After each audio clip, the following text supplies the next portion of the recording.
My wife and I, we were in the stands when she fired her last shot.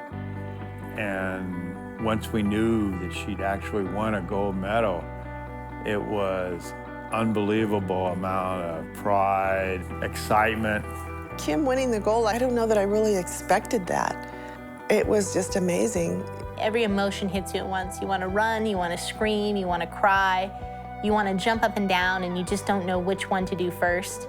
You have the American flag going to the top of the pole with thousands of people in the stands going absolutely crazy, you know, cheering USA, USA. There's really no words to describe that singular moment. In 1996, Kim Rhode became the youngest person to ever represent the United States in the sport of shooting in the Olympics. But she wasn't done with the history books yet, far from it.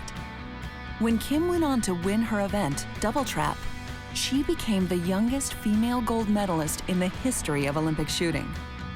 The 3 Olympics that followed yielded similar results: a bronze in Sydney, a gold in Athens, and a silver in Beijing, this time for skeet. She just keeps going to the Olympics and she just keeps winning. Next up, London and more firsts. Kim will become the only athlete to have ever competed in all 3 shotgun events.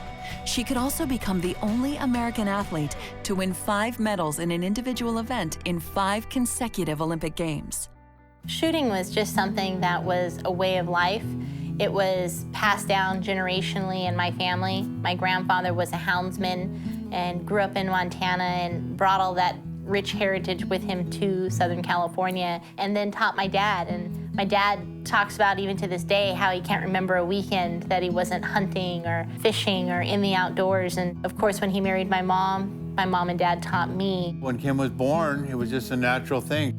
Everything we did as a family, so we took Kim with us. She just came and started shooting with us at the range, and she started shooting the NRA junior program, 3-precision rifle, and worked her way up through marksman, pro marksman, and all the different badges and patches and certificates you could get. Then we got into shotgun shooting, and everybody said, "You're pretty good. You ought to try the club shoot." And she started shooting the club shoot. They said, "You're pretty good. You won here. Why don't you go do the state shoot?" And she went to the state shoot and won the state championships. And then they said, "You're pretty good. Why don't you go to the nationals?" And she went to the national championships and won that. My overall champion is Kim Rhode. And once she won that, the coaches at the Olympic Training Center caught their eye, and they invited her back to the Olympic Training Center. She was one of the youngest people to ever go back to the Olympic Training Center. The dream to earn a place in the 1996 U.S. Olympic team. It'd be very hard, wouldn't it?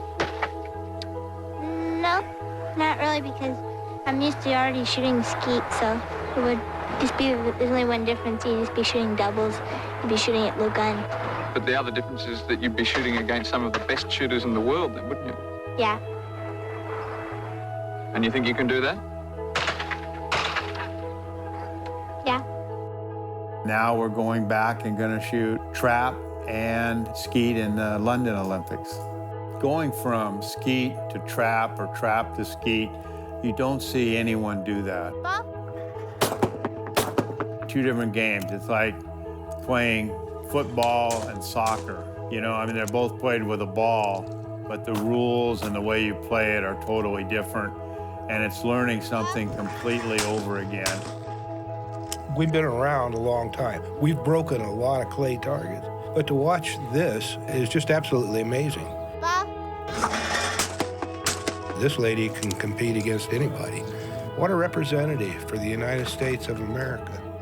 You know, I'm just gonna go out and do the very best I can and really enjoy it and have fun and let the chips lay where they may.